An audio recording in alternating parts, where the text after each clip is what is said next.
ground turkey and shrimp omelette with sweet and sour gravy. This is Cooking with Yo. Hello everyone, welcome back to my channel. My name is Yo. Welcome back to Life with Yo. Hope you guys stay safe and healthy. Today I will take you to cook one of my favorite Indonesian recipe called fuyung hai. I think there are several different versions out there. One of different name that I see is egg fuyung. It's a Chinese Indonesian recipe. Usually if I go to a Chinese Indonesian restaurant, I always order this. It came with gravy, tomato sauce gravy. It has different version. So I think like outside of Indonesia, it's also very well known in other Southeast Asian countries. The main difference between the Indonesian version than I feel like American version or the original version from China is on the gravy. So I see that our recipe always use tomato sauce and we use sweet and sour sauce for the gravy. But I see that other version use oyster sauce and hoisin sauce. We use oyster sauce and hoisin sauce, but not on this recipe. This recipe is very simple and very versatile. So I use ground turkey and shrimp. You can use ground chicken, you can use shrimp. In fact, like I think one of other YouTuber mentioned that originally it's supposed to have crab meat because like fuyung hai, I think the hai means crab meat. This is my version and hopefully you enjoy it. So for this recipe, I will leave all the ingredients down below. I will start with chopping the cabbage first. I use about half cup of the cabbage. And afterwards, I will cut the carrot.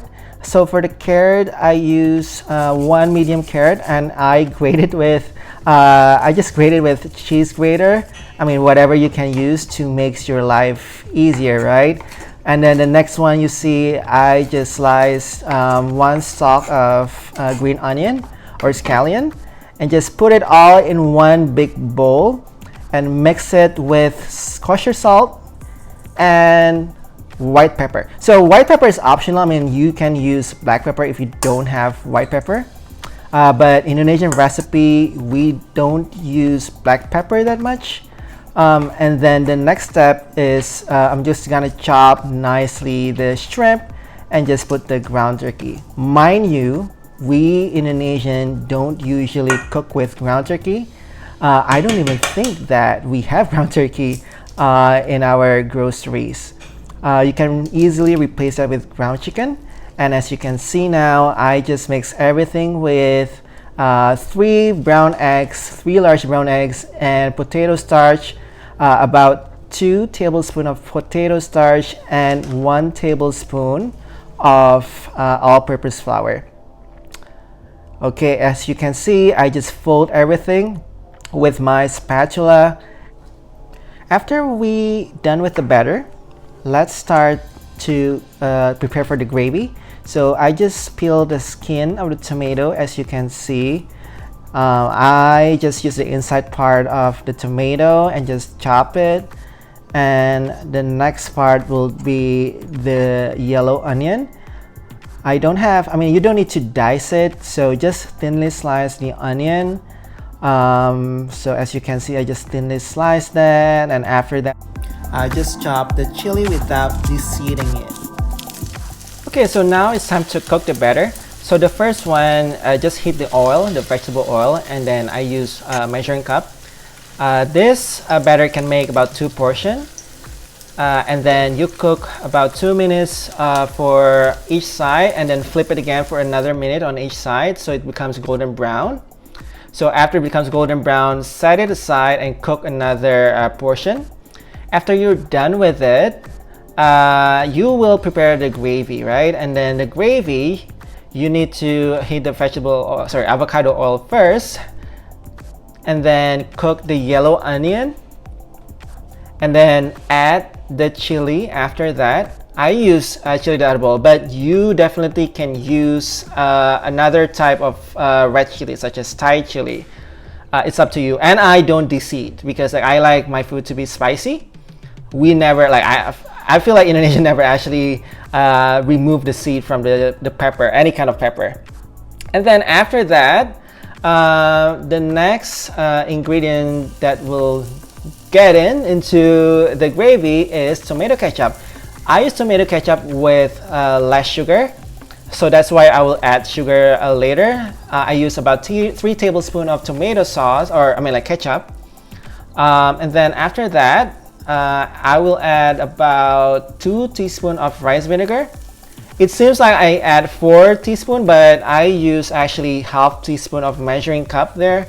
So that's why I have like, 4 times that I added the rice vinegar inside. After that, I added 1 teaspoon of Worcestershire sauce. Gosh, so hard to pronounce that. And then tomatoes. And just let it sit there for a few minutes. And then add water. Water will be about 3/4 of a cup of water.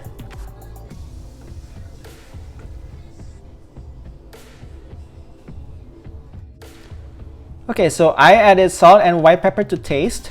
And after that, I just cook a bit more of the gravy and added peas. Just let it sit for about 2 minutes. And then I want my gravy to be a bit thick, so that's why I added cornstarch. Mix 1 tablespoon of cornstarch and then 1 tablespoon of cold water, and just slowly pour into your gravy until you get your desired thickness. Sometimes, you don't want your sauce to be a bit thick, right? So for me, I like my sauce to be a bit thickened. I added the whole mixture of cornstarch and then tasted, and I added 1 tablespoon of turbinado sugar. After I added turbinado sugar, that's it. Okay, so as you can see, this is the final result of the omelette. It's flaky, it's golden brown, and even without gravy, it actually tastes super good. And it's up to you if you want to put the gravy on top of the omelette. It's the way we do it, it's the way we eat it back home. But if you want it to be less soggy, probably you can just put it as a dip sauce.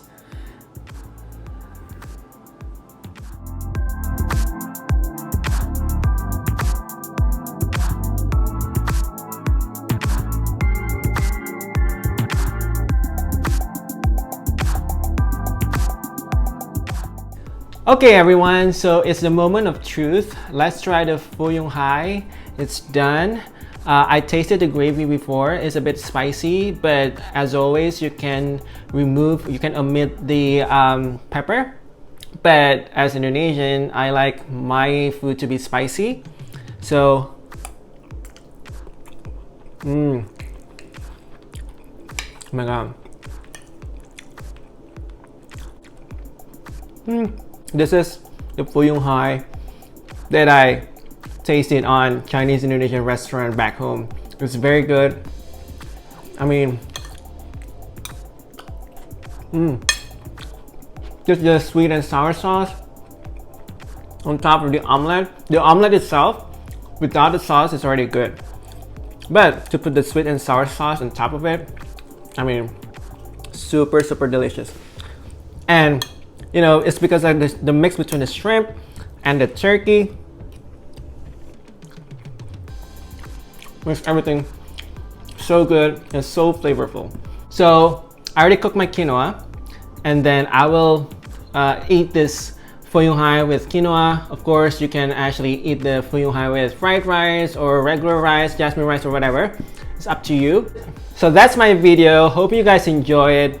If you want more cooking like Indonesian food, let me know. Also, stay healthy and see you on my next video.